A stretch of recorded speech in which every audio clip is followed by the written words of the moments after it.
Dieu. 1 Samuel. Le premier livre de Samuel, au chapitre 13.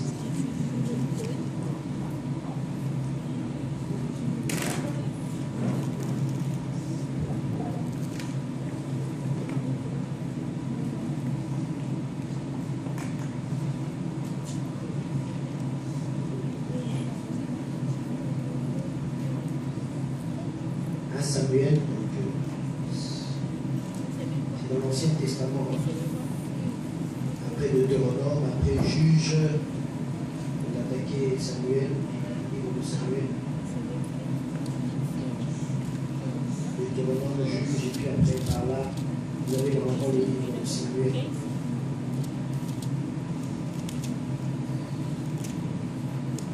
Gloire au Seigneur. 1 Samuel, le chapitre 13. Je vais lire. Saül était âgé de point de suspension lorsqu'il devint roi, et il avait déjà régné 2 ans sur Israël. Saül choisit 3000 hommes d'Israël, 2000 étaient avec lui à Michmas et sur la montagne de Bethel, et 1000 étaient avec Jonathan à Gibéa de Benjamin. Il renvoya le reste du peuple chacun à sa tente. Jonathan bâtit le poste des Philistins qui étaient à Géba, et les Philistins la prirent. Saül fit sonner de la trompette dans tout le pays en disant que les Hébreux écoutent. Tout Israël entendit que l'on disait: Saül a battu le poste des Philistins. Et Israël se rend au Dieu aux Philistins. Et le peuple fut convoqué auprès de Saül à Gilgal. Les Philistins s'assemblèrent pour combattre Israël. Ils avaient 1000 chars et 6000 cavaliers. Et ce peuple était innombrable comme le sable qui est sur le bord de la mer. Ils vinrent camper à Michmas, à l'orient de Beth-Aven. Les hommes d'Israël se virent à l'extrémité car ils étaient serrés de près. Et ils se cachèrent dans les cavernes, dans les buissons, dans les rochers, dans les tours et dans les citernes. Il y eut aussi les Hébreux qui passèrent le Jourdain pour aller au pays de Gad et de Galad. Saül était encore à Gilgal et tout le peuple qui se trouvait auprès de lui tremblait. Nous allons nous arrêter là, donc 1 Samuel 13, nous allons nous arrêter là et une prochaine fois nous continuerons ce chapitre pour développer le sujet que nous entamons aujourd'hui. 1 Samuel chapitre 13. Je vais simplement essayer de voir que nous voyons tous ensemble. Quand l'ennemi attaque, c'est ça le sujet. Quand l'ennemi attaque, quand l'ennemi m'environne,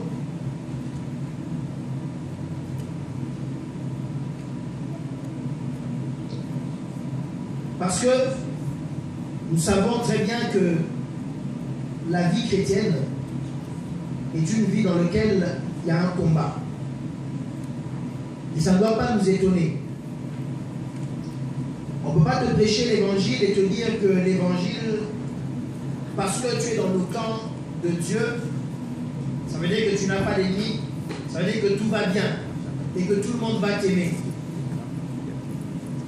Christ lui-même, en son temps, physiquement ici-bas, il a dit que le monde va vous haïr, le monde va vous détester, parce que le monde ne m'a pas connu, parce que moi, le monde m'a rejeté. Vous qui êtes de moi, il en sera de même. Et si le bois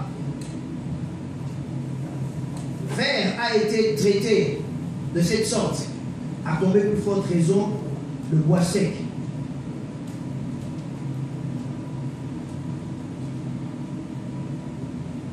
il faudrait comprendre une chose, c'est que nous n'acceptons pas le combat dans notre vie. Nous ne désirons pas le combat dans notre vie.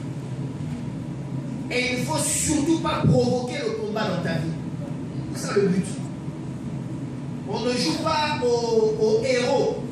C'est-à-dire que je veux provoquer le combat et puis après pour montrer aux gens que moi je suis capable de tenir dans le combat. Non. Tout le monde désire une vie de paix, de quiétude. Ce n'est pas nous qui le provoquons, ce n'est pas nous qui le désirons. Et quand ça arrive, nous ne sommes pas appelés à demeurer là-dedans. Mais il faut reconnaître que ça arrive parce que c'est indépendamment de nous. Même si quelquefois, il y a des combats qui arrivent parce que nous-mêmes, nous avons ouvert les portes, nous-mêmes, nous avons provoqué cela. Et ce que je veux dire, c'est qu'il y a un ennemi qui rôde autour et qui attend chaque fois l'opportunité pour pouvoir nous attaquer. Et cet ennemi-là, même si c'est un ennemi, même s'il est ce qu'il est, il faut reconnaître en lui certaines qualités, c'est qu'il ne lâche jamais l'affaire. Il est très persévérant. Il ne lâche pas. Il vient, il t'attaque, que ça marche ou que ça ne marche pas, en tout cas il est prêt à refaire la démarche autant de fois qu'il le faudra pour te déstabiliser, pour te détruire. Donc il arrive que dans la vie d'un chrétien, on passe des moments où on a l'impression que particulièrement l'ennemi s'est focalisé sur nous. Et il nous attaque. Il lance l'assaut. Il s'approche, on le sent venir, il vient, et à un moment donné, il s'est tellement rapproché qu'il nous environne, il nous encercle. On est pris de partout. On ne sait plus où aller. On est à l'étroit. Parce que l'ennemi nous environne. La Bible ne dit pas quel âge Saül avait, mais on sait qu'il est devenu roi jeune. Mais la Bible nous donne quand même une indication, un indice, c'est qu'il avait déjà régné 2 ans sur Israël, et il arrivait quelque chose, c'est qu'ils ont lancé une attaque, ou du moins, Jonathan en tout cas, est parvenu à vaincre les Philistins. On a chanté que c'était Saül.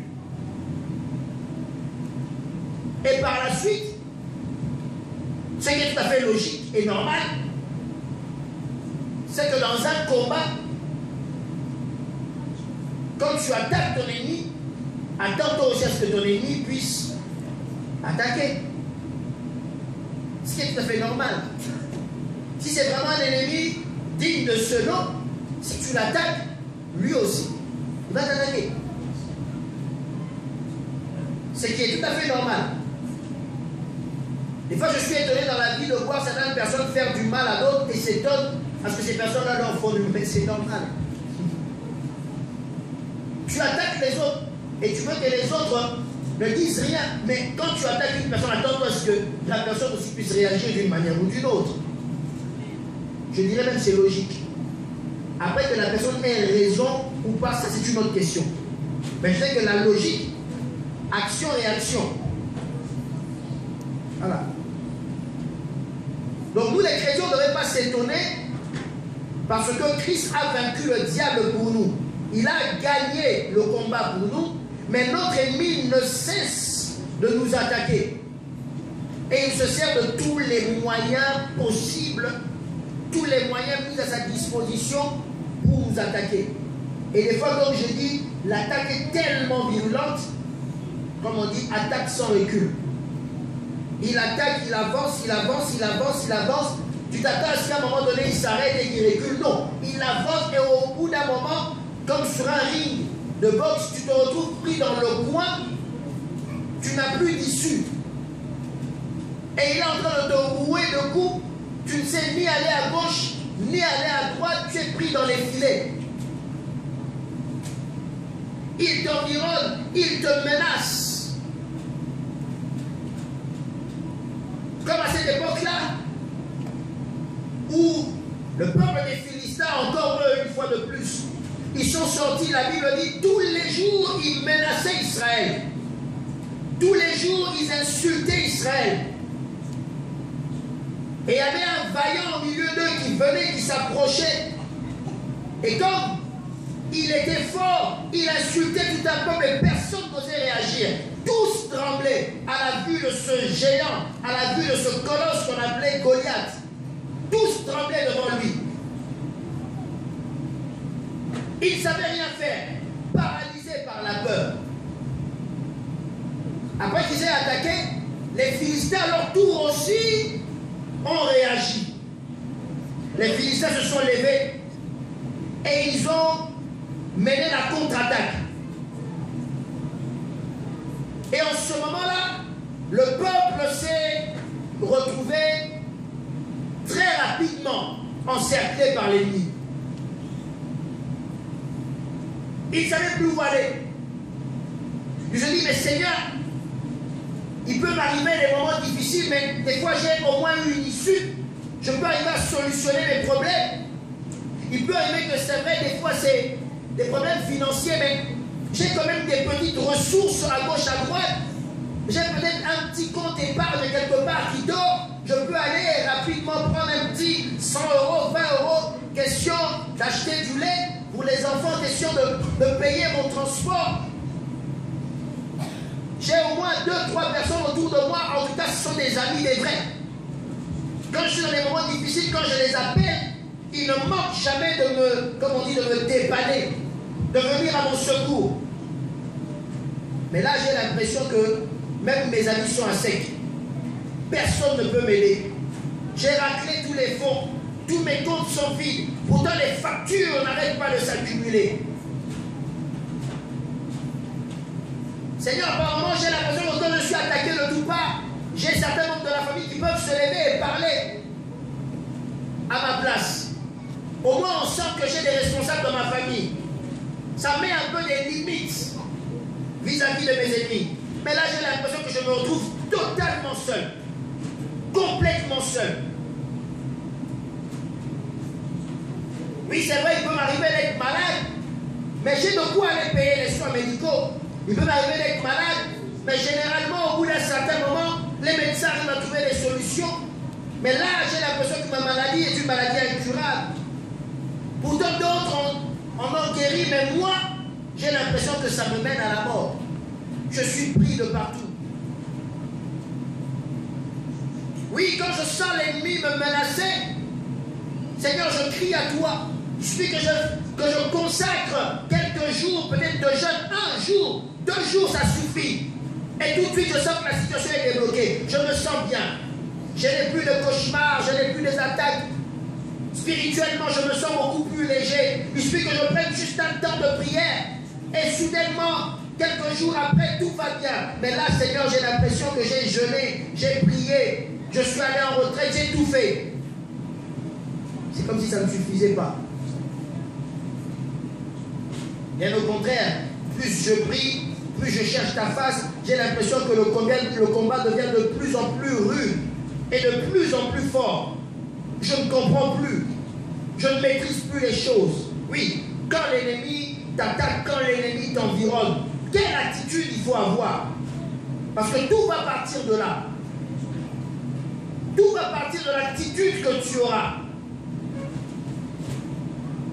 Vous savez, je peux vous donner une clé. On est dans une pièce. Je vous donne une clé. La pièce est fermée à clé. Je vous donne la clé, bien la clé reste dans la serrure. En temps normal, je peux vous dire, maintenant on peut sortir. Tu iras aisément ouvrir, tourner la clé, ouvrir la porte, et puis on sortira de la pièce. Mais si le feu se déclare dans la pièce et que pris de panique, il nous faut sortir, mais tu peux oublier. Tu as la clé dans tes mains, la clé est déjà dans la serrure, mais tu oublies comment on tourne une clé dans une serrure pour sortir. Ça devient compliqué pour toi. Pourquoi? Parce que tu n'es plus dans les mêmes dispositions. Ton attitude n'est plus la même. Et ça peut tout fausser. Tu peux avoir la solution en tes mains, mais parce que ton attitude n'est pas bonne, parce qu'au fond de toi, il y a certaines choses qui ne sont plus en place, tu passes à côté. Alors des fois, c'est facile pour nous qui sommes de l'extérieur de dire, mais telle personne n'avait qu'à faire ceci.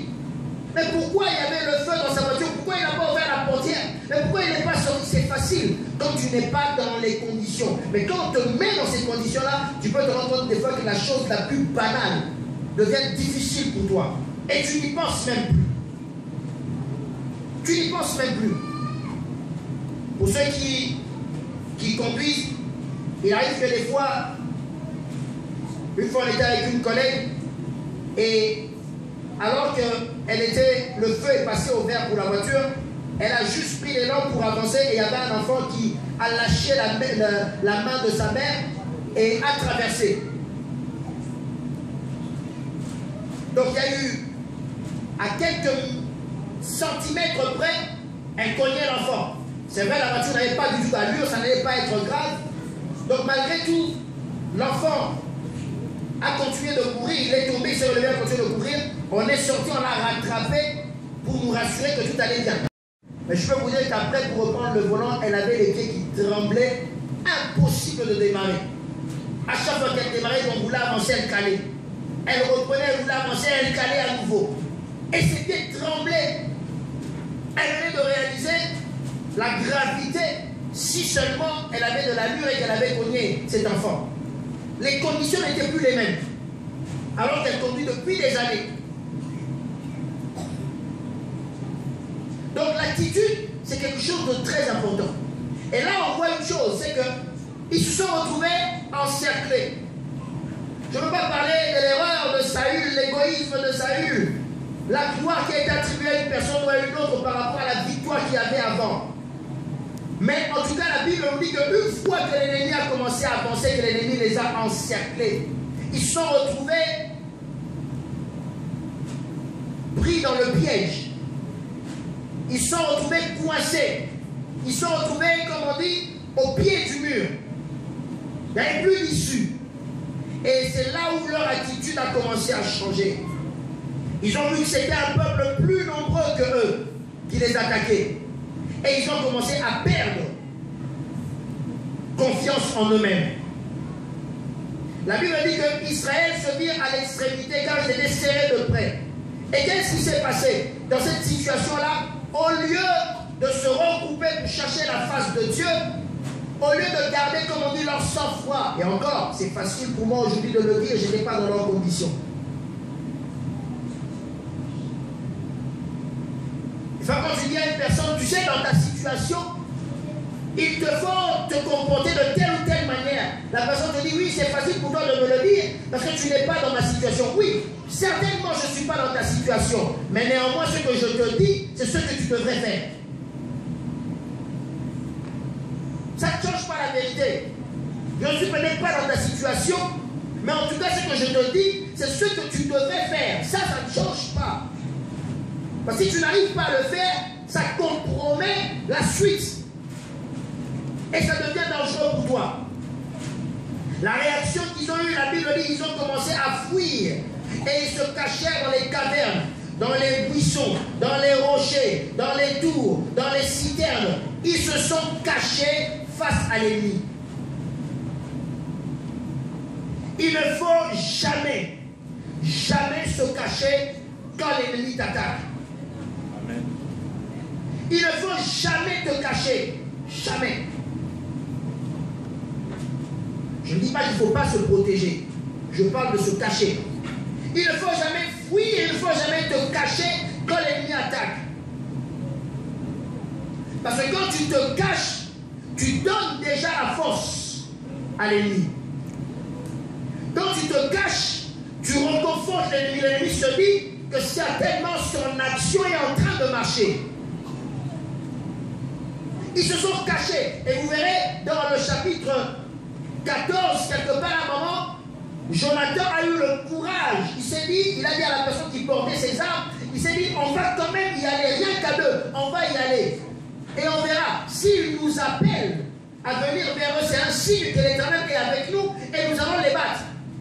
Et quand vous lirez dans le chapitre 14, vous verrez que quand les Philistins Philistins les ont vus sortir. Les Philistins n'avaient même pas peur. Les Philistins ont dit, ils se sont dit entre eux, ben, regardez les Hébreux qui sortent de leur trou. Ça veut dire qu'ils avaient pris une certaine confiance, au point que voyant l'ennemi, au lieu de les pourchasser, ils leur ont dit, vous pouvez venir, vous pouvez vous approcher. On n'a même pas peur de vous. Parce que vous avez fui et vous vous êtes cachés. Ne fuis pas, ne va pas te cacher quand l'ennemi t'attaque. Qu'est-ce que ça voulait dire? Ça veut dire que pour eux, l'ennemi venait et ils ont trouvé que la sécurité pour eux, c'était soit de se cacher dans les cavernes, soit dans les tours. Ne fuis pas l'ennemi dans la sécurité de ce monde. Ne va pas te cacher dans les choses de ce monde. Alléluia. Amen. Parce que tu cèdes le terrain à l'ennemi. Combien de fois on a vu des gens, la plupart qui te disent, oui, je vais boire jusqu'à devenir ivre parce que j'ai trop de problèmes.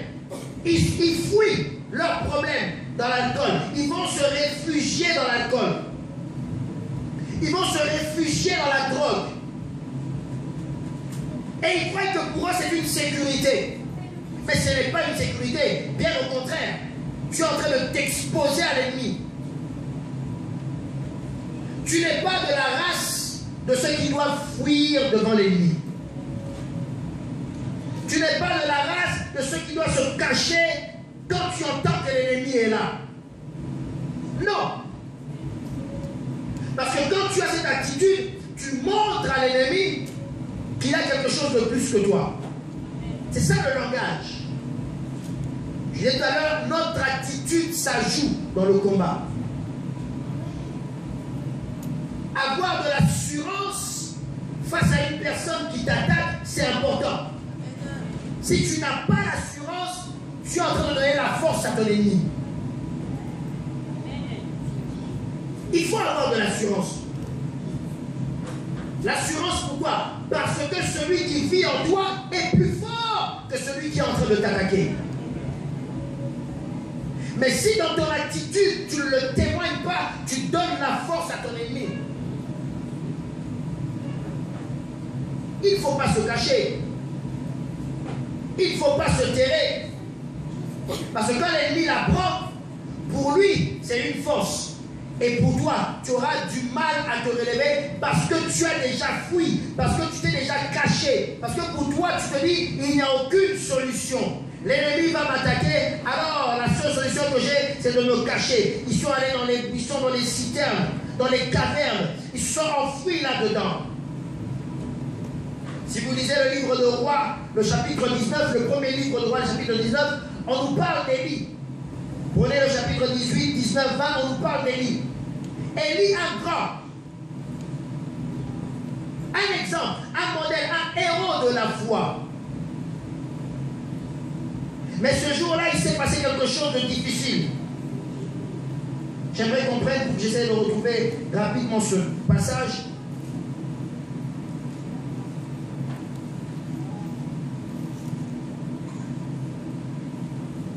Le premier livre de Rois, 19. Akab rapporta à Jézabel tout ce que avait fait Élie et comment il avait tué par l'épée tous les prophètes. Jézabel envoya un messager à Élie pour lui dire que les dieux me traitent dans toute leur rigueur si demain à cette heure je ne fais pas de ta vie ce que tu as fait de la vie de chacun d'eux. Élie, voyant cela, se leva et s'en alla pour sauver sa vie. Il arriva à Beer-Sheba, qui appartient à Juda, et il laissa son serviteur. Ensuite, on voit qu'il continue de fuir. Élie a fait un grand exploit. Le feu est descendu du ciel. Les prophètes de Baal sont morts. On va rapporter à Jézabel, Jézabel qui avait le pouvoir, qui était une reine qui avait le pouvoir, mais malheureusement avec un mauvais cœur, qui n'aimait pas les choses de Dieu et qui a combattu les serviteurs de Dieu. Jézabel se fait la promesse, mais écoutez bien, Jézabel dit, me traite dans toute leur rigueur si demain je ne tue pas Élie comme il a tué les prophètes de Baal. Et elle envoie des messagers qui font le bien à Élie. Tu sais, dans le combat, des fois, il y a des gens qu'il ne faut pas écouter. Quand tu es dans le combat, il y a des choses qui ce n'est pas intéressant pour toi d'écouter.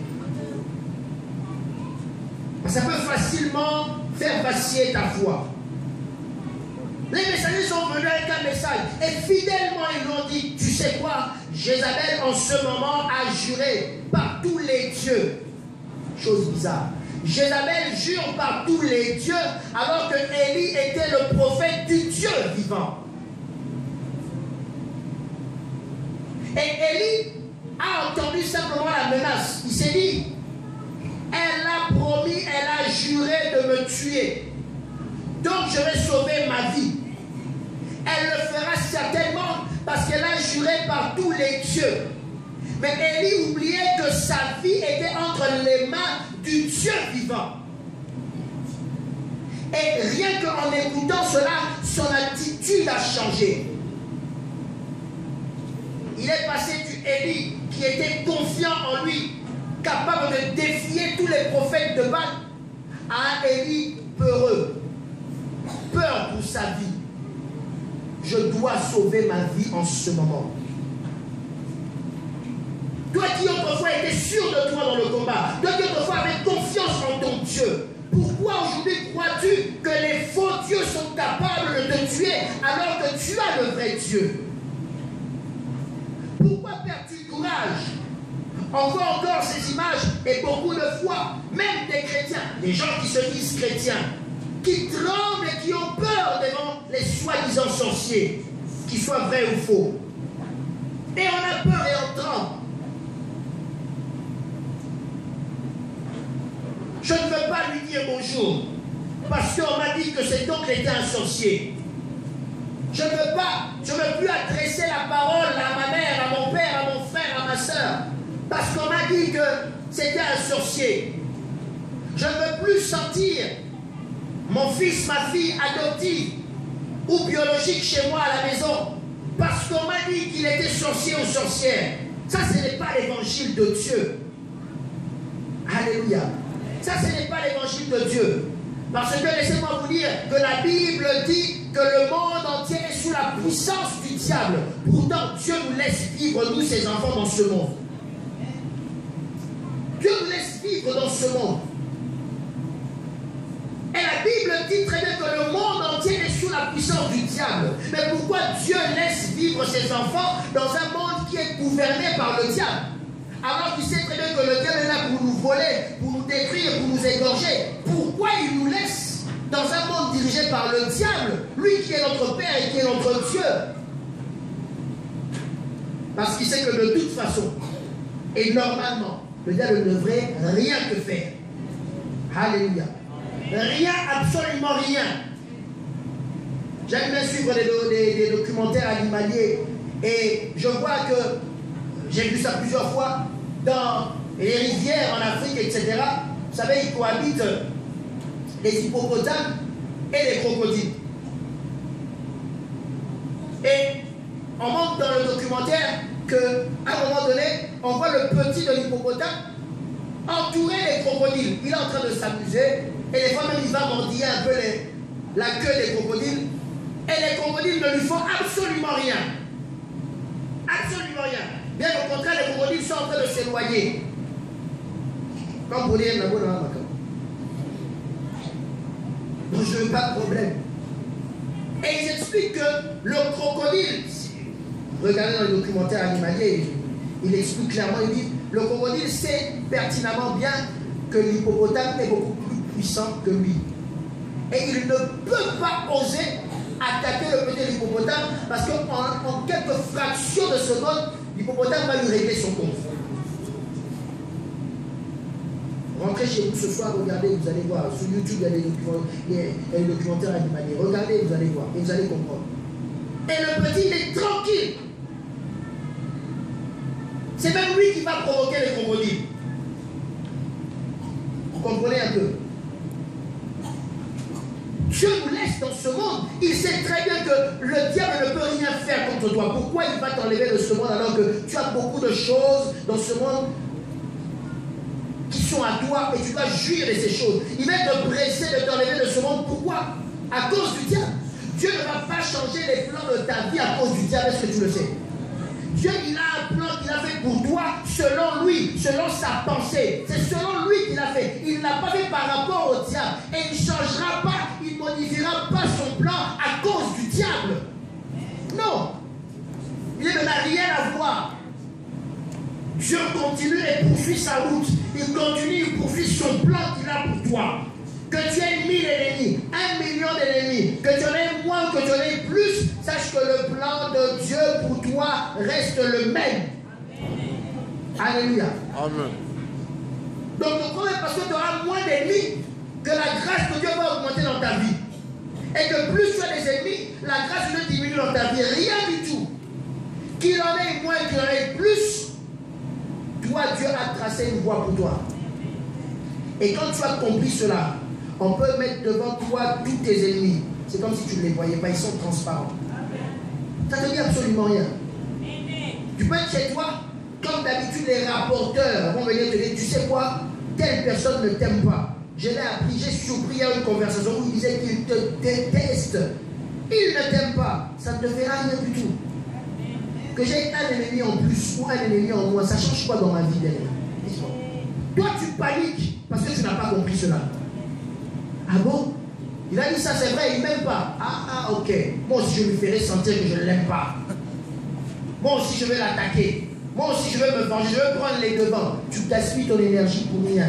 Un ennemi de plus ou un ennemi de moins, ça ne change rien dans le plan de Dieu pour ta vie. Est-ce que tu m'as? Ça ne change rien. Les ennemis, au contraire, vont permettre au plan de Dieu de s'accomplir dans ta vie. Mais Dieu ne va pas faire un plan rapidement parce qu'il y a un ennemi pour toi. Il a déjà tracé une vie pour toi. Qu'il y ait des ennemis ou pas, il a déjà tracé une vie pour toi. Un point, c'est tout. Donc ça ne va rien changer. Tu paniques parce que tu n'as pas encore compris comment fonctionne ton Dieu. C'est ça que chaque fois, toi-même, tu envoies des espions pour dire, va sonder telle personne pour savoir si vraiment cette personne m'aime. Parce que quand tu veux dresser la liste de tes ennemis, tu crois que si tu as la liste complète de tes ennemis, ça te met en sécurité. Ça ne te met pas en sécurité. On va donner la liste complète de tes ennemis, du premier jusqu'au dernier. Ce n'est pas ça qui va te mettre en sécurité.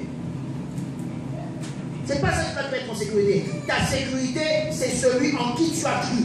Tant que lui sera sur son trône, tant que lui il verra sur toi que tu es le plus grand ou le plus petit des ennemis, ça ne change rien. De toute façon, Dieu est suffisamment puissant pour écraser du petit sorcier jusqu'au grand sorcier. Où est ton problème? Où est ton problème?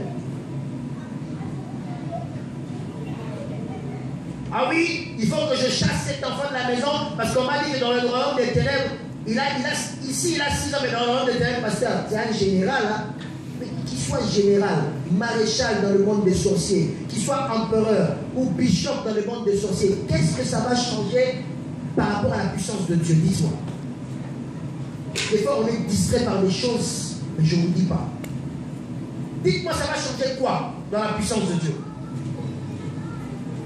Ah mais pasteur, ce n'est qu'un enfant. Il a 4 ans. Mais dans le royaume des ténèbres, c'est une princesse, pasteur. J'ai vu, Dieu m'a montré dans le royaume des ténèbres, c'est une reine. Je l'ai vu avec une couronne, c'est une reine. Donc il faut absolument cet enfant, il faut absolument que je la rapatrie au pays. Cet enfant, je ne veux plus le sentir.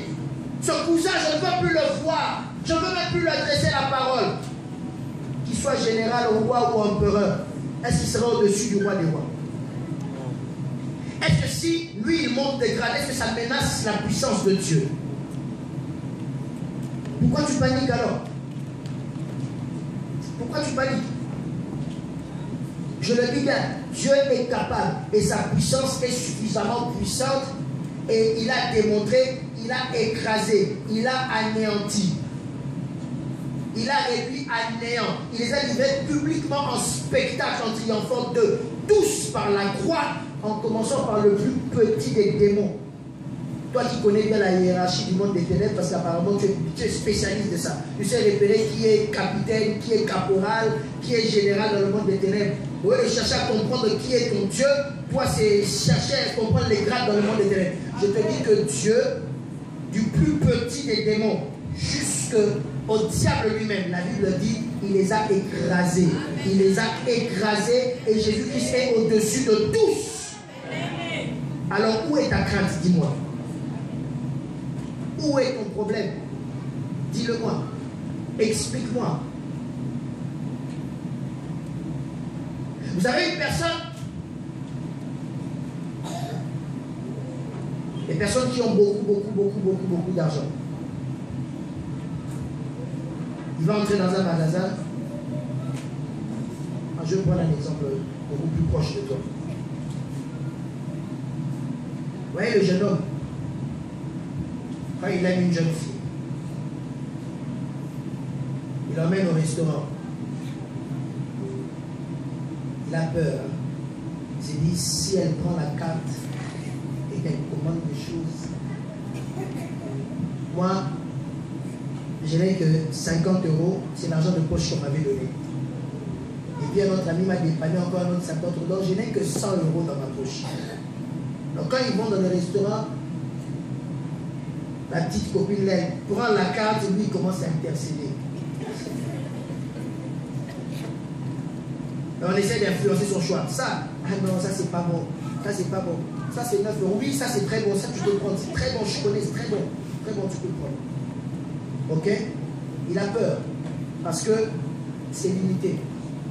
Quand on emmène la facture, pendant qu'ils sont en train de parler, il fait semblant. Regarde, s'il voit que 2 chiffres, il se dit je suis sauvé. S'il voit qu'il y en a 3, ça devient grave. Ça devient grave. On fait le coup de la carte, on fait le coup. Voilà, il faut chercher une solution. Ok? Parce qu'à la base, ces moyens sont limités, vous comprenez? Mais quand tu sais que tu en as, ok? Quand tu sais que tu en as, tu entres avec. Les femmes, elles aiment ça. Tu entres avec, tu lui dis, prends tout ce que tu veux. Et elle essaie de faire un peu la fille polie. Non, mais est-ce que. Non, tout ce que tu veux, c'est pas grave. Eh bien, je peux prendre ça, c'est cher. Non, c'est pas grave, t'inquiète pas, t'inquiète. Parce que tu sais que tu es capable de payer. Peu importe la facture qui viendra, tu en as assez pour payer. Tu n'auras pas de crainte. Amen. Vous comprenez? Tu n'auras pas de crainte. Donc si tu sais que ton Dieu est au top des tops, même si on te présente le plus grand des généraux, des sorciers ou bien des magiciens, il sera toujours en dessous de ton Dieu. Alors pourquoi tu paniqueras? Je vois que ça n'a pas de sens.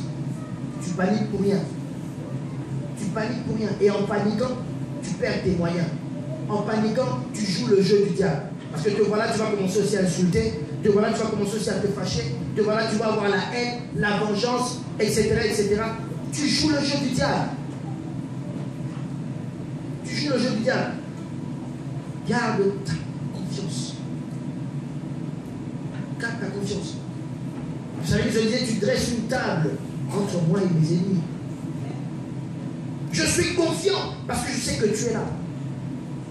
Élie a tremblé et on a seulement dit, voilà la promesse qu'elle a faite. Élie s'est dit, pour moi c'est fini. Il n'a même pas eu le temps de réfléchir encore à Dieu. Et vous savez, c'est une spirale. Une fois que tu es pris, que tu es entré dans la boucle de la peur, ton raisonnement devient conditionné. Tu ne vois même plus ce qu'il y a ailleurs. Tu ne vois plus d'autres solutions. Tu deviens concentré sur ta peur.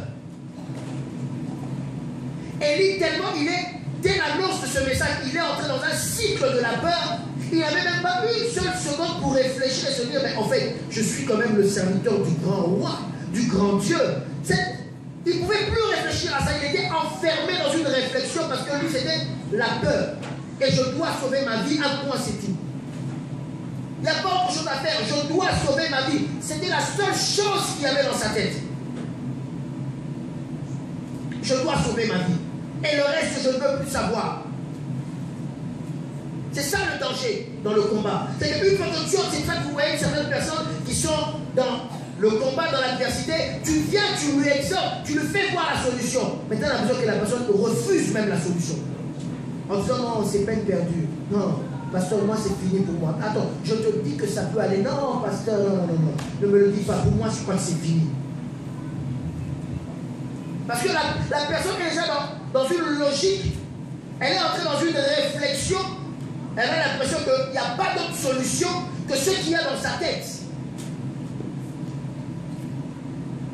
Comme je disais, on a même vu certaines personnes refuser carrément la solution parce que la personne au bout d'un moment se condamne elle-même. Des fois, les personnes sur le lit d'hôpital, ça a été dur, mais enfin on vient lui dire qu'il y a une solution. La personne dit non, je ne veux pas. Je préfère continuer avec cette logique jusqu'au bout et mourir. Et croyez-moi, une personne pareille, même si vous lui administrez les plus bons médicaments, c'est difficile, très difficile que la personne guérisse. Parce que psychologiquement, la personne est déjà enfermée dans un mécanisme, dans une réflexion. Et ça devient difficile, très difficile. Élie ne pouvait plus penser à quoi que ce soit. C'est fini, je suis pris. Alors qu'il y avait une solution. Et Dieu est venu se manifester envers Élie pour lui démontrer qu'il était avec lui. Mais Élie à chaque fois disait, Seigneur, ce que tu as fait c'est bien, mais je crois que je vais m'arrêter là. Je crois que c'est fini pour moi. Mais Élie, moi je te dis que tu peux continuer. Non, moi pour moi je vais m'arrêter là. Pourquoi? Parce que Jézabel. La vie que Jézabel voulait ôter à Élie, pour Élie c'était plus fort que la promesse de Dieu qui garantissait sa vie. Pour toi, la menace des gens qui veulent voler ta bénédiction, la menace des gens qui veulent voler ta guérison, ta santé, qui veulent voler ton bonheur, pour toi tu as l'impression que cette menace-là est beaucoup plus forte et beaucoup plus certaine que celui qui est le garant de ta vie et qui garantit chaque chose de ta vie. Eh bien, ta balance est penchée du mauvais côté. Ta balance est penchée du mauvais côté. Comment tu peux croire fermement qu'un sorcier peut te ôter la vie et tu n'arrives pas à croire que Dieu qui t'a donné la vie est incapable de te garantir cette vie-là?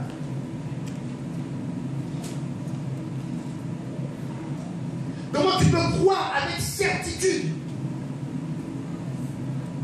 qu'on peut te voler ta bénédiction alors que celui qui t'a donné cette bénédiction est toujours vivant?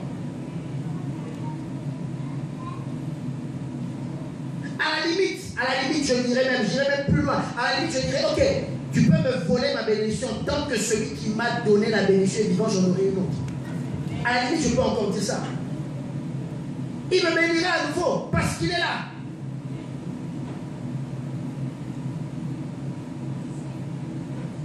Mais parce que tu paniques, tu perds tes moyens. Et pour toi, c'est fini. Tu as l'impression que on ne peut aller nulle part. Comme je disais à un moment donné, tu te condamnes toi-même. Moïse a vécu cela dans Exode 14. Il prend le peuple, ils sortent d'Égypte. Le peuple était dans la joie. La Bible dit qu'ils sont sortis avec des cantiques. Ils ont chanté. Vous savez, quand tu es dans la joie, les inspirations. Hein? Quand tu es dans la joie, il y a des inspirations. Quand tu passes des bons moments, il y a des inspirations. Tu commences à chanter, toi-même tu es dans la joie. Et ils ont commencé à chanter le cantique, je ne sais pas, l'inspiration est venue, hop, ils ont commencé à tourner, à chanter, ils étaient dans la joie, et on avançait, on est libéré, c'est bien, c'est une très bonne chose, et tout allait très bien. Jusqu'à un moment donné, devant eux, l'obstacle, la mer. Et ils se disent, ça c'était pas dans les calculs. Ça on n'avait pas prévu. On ne savait pas que ça devait arriver. Moïse, qu'est-ce que tu as fait? Lisez le chapitre 14, 13, 14, 15. Vous allez voir les questions qu'ils posent à Moïse. C'était comme pour dire à Moïse, Moïse, mais est-ce que quand tu nous as blessés, est-ce que tu savais ce que tu faisais? C'est ça qu'ils ont posé comme question à Moïse. Est-ce que tu savais ce que tu faisais? Non, j'ai l'impression que tu ne savais pas. J'ai l'impression que tu faisais les choses au hasard. Vous voyez? C'est vrai qu'il y a des gens qui vont d'église en église. Parce que quand il arrive à un endroit, il voit qu'il y a toujours l'adversité, le combat. Il dit, j'ai l'impression que ce pasteur-là, c'est un apprenti. Hein. Lui, ce n'est pas un professionnel. J'ai l'impression que lui-même, il ne sait pas ce qu'il est en train de faire. Moi, je lui expose mon problème et lui, il me dit simplement qu'il faut prier.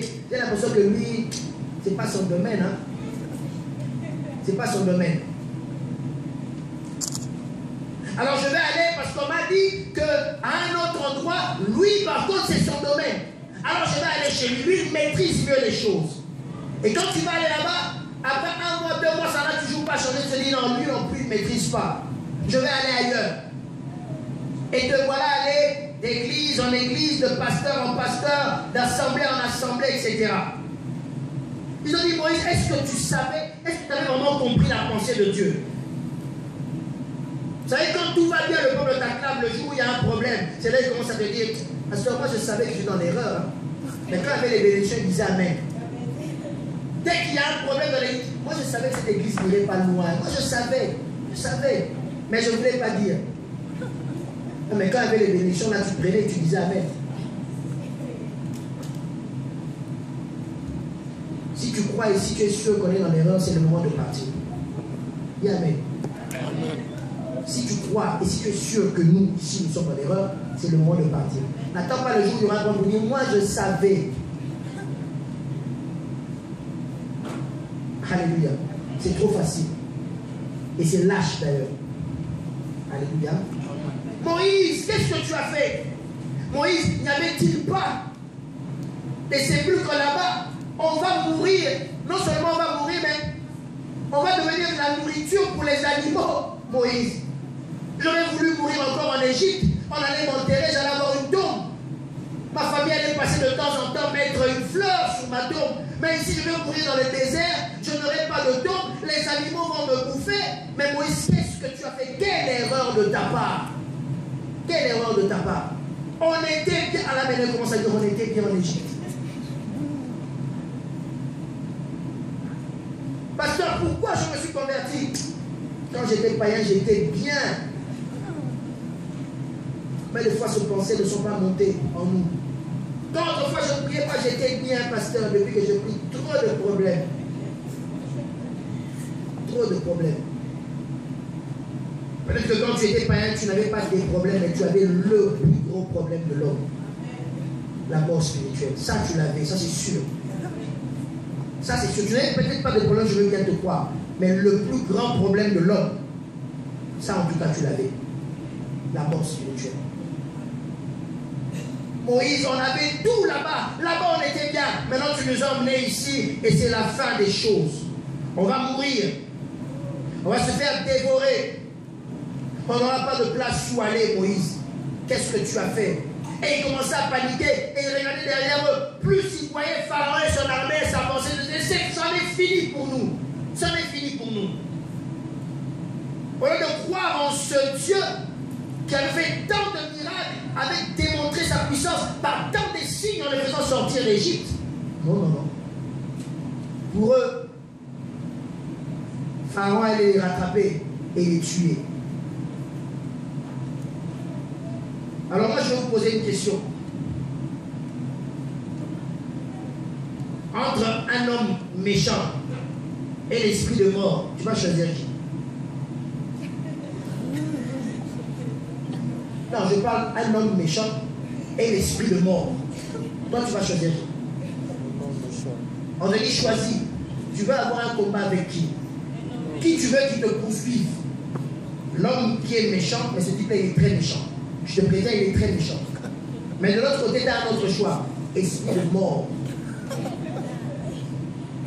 Esprit de mort. Esprit de mort. Dis-moi quel est ton choix. Mais répondez-moi. L'homme méchant. Hein? L'homme méchant. On préfère l'homme méchant, ok? Toi, tu préfères l'esprit de mort. Ni l'un ni l'autre. Hein? Non, mais il faut faire un choix, obligé. Obligé, il faut faire un choix. Qui va choisir l'esprit de mort? Elle n'est plus en place. Pourquoi je donne cet exemple? Parce que c'est exactement ce qui s'est passé. La Bible dit que Dieu a laissé agir l'ange de la mort. Et ils ont pu sortir vainqueurs de l'ange de la mort. Simplement parce qu'ils avaient appliqué du sang sur le linteau des portes. Simplement, ils n'ont pas jeûné, ils n'ont pas intercédé, ils n'ont pas pris des gardes, ils n'ont pas prié, ils n'ont rien fait. Ils étaient chez eux dans leur maison, tranquilles. Il y en avait peut-être même d'autres qui dormaient, qui ronflaient. Mais simplement avec le sang sur le linteau des portes, la Bible dit que quand l'ange de la mort arrivait et qu'il voyait le sang, il passait outre. Simplement à cause de ça. Face à Pharaon et l'ange de mort. Pharaon qui était méchant et l'ange de la mort. Qu'est-ce qu'il s'il fallait faire un choix? Je préfère encore choisir Pharaon. C'est un homme, je peux fuir. Si je suis à Paris et que lui il est à Bruxelles, en tout cas il est à Bruxelles, je suis à Paris, entre lui et moi il y a une distance. Le temps qu'il me rattrape, je peux me déplacer en Espagne. Mais l'esprit de mort, il est partout. Tu vas partout, tu es l'esprit. Il y a des gens, ils se promènent, il y a l'esprit de mort avec lui. Tu es en Europe, bien habillé, hiver, avec ton manteau, devant la tour Eiffel, une belle photo. Esprit de mort qui rôde autour de toi. Comme on dit même des fois chez nous, des fois tu n'es qu'une simple enveloppe. Il n'y a plus rien en toi. Plus rien en toi. Même un bébé va te donner une petite chiffre, tu tombes, tu meurs. Parce qu'il n'y a plus rien en toi. Tu n'es qu'une enveloppe vide qui se trimballe comme ça. Si les photographies pouvaient prendre les esprits de mort à certaines personnes, ils n'allaient même pas regarder leurs photos. Parce que tu te vois avec l'esprit de mort à côté de toi qui te tient comme ça pour dire tu es mon copain, bientôt je t'emmène. Ça c'est interdit, tu ne reviendras plus.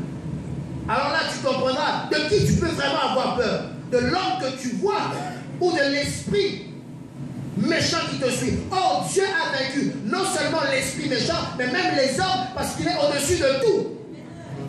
Alors pourquoi craindre? Mais ce jour-là, ils avaient tendance à faire leur choix, à dire laisse-nous en Égypte. Parce que quand on a peur, on ne réfléchit plus bien. Alors, grande tempête. Il a beau être un caïd, moi je laisserai sa maman, moi il ne me fera rien. Et effectivement, quand on voit l'attitude de ce garçon face à la rose sur la caméra, je dis que oui, c'est peut-être un caïd, mais devant sa maman. Voilà. Il y a beaucoup de gens comme ça. Tu peux passer à la télé, costard, cravate et tout, mais il y a une personne qui te domine. Qui te domine. Nous les hommes, quand la maman parle, on est là comme ça. On reste toujours bébé jusqu'à 1000 ans. Alléluia. Alléluia. Je vois Maman José avec ces grands garçons qui sont plus grands qu'elle, qui tremblent devant elle comme des feuilles folles. Alléluia. C'est ça. Donc Christ savait que de toute façon, tu as beau faire ce que tu as envie de faire, moi je suis là. Tu ne feras rien. Absolument rien. C'est pour ça qu'il dormait. Et les autres étaient en panique. Mais comment il dort alors que nous allons périr? Mais comment vous allez périr alors que lui il est là, le maître de la tempête? La preuve c'est que quand il s'est réveillé, il a menacé la tempête. La tempête s'est tue. La tempête s'est tue. Pas un seul mot à dire. C'est le Créateur qui te parle. Tais-toi tempête. La tempête s'est tue. Et ils se sont demandé, mais qui est cet homme à qui obéit même la tempête? Ah, vous n'avez pas compris que c'était le roi des rois. Alléluia. Vous n'avez pas compris. Vous n'avez pas compris que c'était le roi des rois. Et un autre jour, il les a renvoyés. Christ aussi, il aimait bien faire des blagues. Il leur dit, partez, moi je vais vous rejoindre. Ils ne se sont même pas posé la question comment ils allaient le rejoindre. Ils se sont dit, certainement, il prendra une barque. Ils ont traversé, ils sont arrivés en plein milieu. Il fallait qu'ils fassent cette blague-là même quand ils étaient juste à quelques mètres de... Pour nous qui ne savons pas nager là, je saute quand même et puis après... Parce qu'en plein, quand je saute moi, c'est comme une pierre. Tout droit jusqu'en bas. Je n'ai même plus espoir de me dépêcher. Je tombe, je coule à pic comme une pierre jusqu'en bas. Lui, il attend quand ils sont en plein milieu. Il les rattrape en marchant sur les eaux. Panique générale à bord. Ah, c'est un sorcier, c'est un fantôme, c'est ceci, c'est cela, etc., etc. Panique générale à bord. Ils se disent, mais qu'est-ce qu'on va faire? On ne peut même pas fuir, on ne peut même pas sauter. Panique.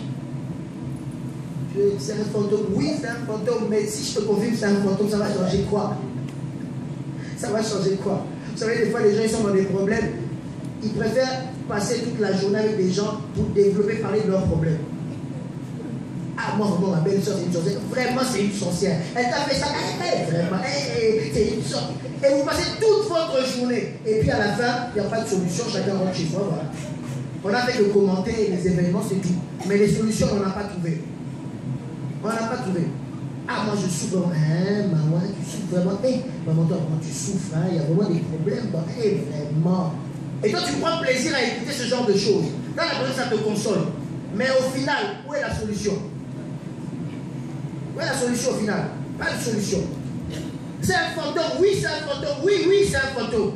Il se retournait là-bas l'autre sens. Oui, je te dis que c'est un fantôme. Et alors? Et après? On est toujours dans la barque et le fantôme continue d'avancer. À un moment donné, Pierre il dit, non, moi je veux quand même tenter quelque chose. Si c'est vraiment toi, ordonne que je vienne. Et ils ont tous compris. Ils ont eu au moins la solution. Quand tu es dans la panique et dans la peur, tu ne réfléchis plus de la même façon. Il faut bannir cela. Ne fuis pas. Ne fuis pas. Protège-toi, mais ne fuis pas. Arrêtez, je vous s'il vous plaît. Ne fuis pas. Ne fuis pas. Parce que quand tu fuis, tu donnes la force à l'ennemi. Quand tu tournes le dos à l'ennemi, pour lui, il se sent en force. Et il aura plus le courage de te poursuivre. Parce que tu lui as tourné le dos. Ton vrai refuge, ce n'est pas les choses de ce monde. Les conseils de tes parents, de tes amis, de tes connaissances, c'est bien, quelquefois. Mais ce n'est pas ça le vrai refuge pour toi. Ça va de voir le problème venir et de mettre ta tête dans le sable. Parce que le problème continue de venir. Tu vas te réfugier dans la caverne, le problème viendra t'atteindre dans la caverne. Et après, tu mourras. Mais relève ta tête. Chasse la peur. Garde confiance en Dieu. Crois qu'il est au-dessus de tout. Et que c'est lui qui gère la situation. Pourquoi ils avaient peur de ces Philistins? Il y a quelques jours, ils les avaient battus. Pourquoi ils avaient peur de ces Philistins? Un seul homme était capable de terrasser ce Philistin. Mais ils n'avaient pas compris cela. Ce n'est que quelques temps après qu'ils ont compris. Parce que quand on est dans la peur, on ne réfléchit plus de la même façon. Alors dans ton problème, dans ton adversité, face aux montagnes qu'il y a devant toi, pas la peur. Pas la peur, parce que la peur va t'emmener toujours dans les mauvaises solutions. La peur fera que même si tu as la solution dans ta main, tu l'utiliseras mal. Et des fois même tu n'arriveras pas à l'utiliser parce que tu as peur. Mais garde ton calme. Même si ton corps physique tremble, ce qui est normal face au problème. Mais que ton intérieur dise, j'ai foi en Dieu. Je sais en qui j'ai cru. Je veux placer ma confiance en l'Éternel. Je veux garder mon calme en l'Éternel. Je veux garder silence et laisser Dieu agir. Moïse, à un moment donné, a dit, arrêtez de crier. Arrêtez de paniquer. Gardez silence. Et regardez ce que l'Éternel va faire. Garder silence dans le combat, c'est mettre sa confiance en Dieu. Et laisser Dieu agir. Tes commentaires ne vont rien faire dans les choses de Dieu. Tes commentaires ne vont rien faire. Dieu attend de toi que tu puisses le louer, pas que tu puisses commenter tes problèmes. Il attend que tu puisses le glorifier, parce que c'est celui qui va te donner la solution, ou qui a déjà donné la solution à ton problème. Mais pas que tu puisses commenter tes problèmes. Alléluia. Alors en ce moment-là, tu verras, tu seras déjà sur la voie de la victoire. Levons-nous pour prier.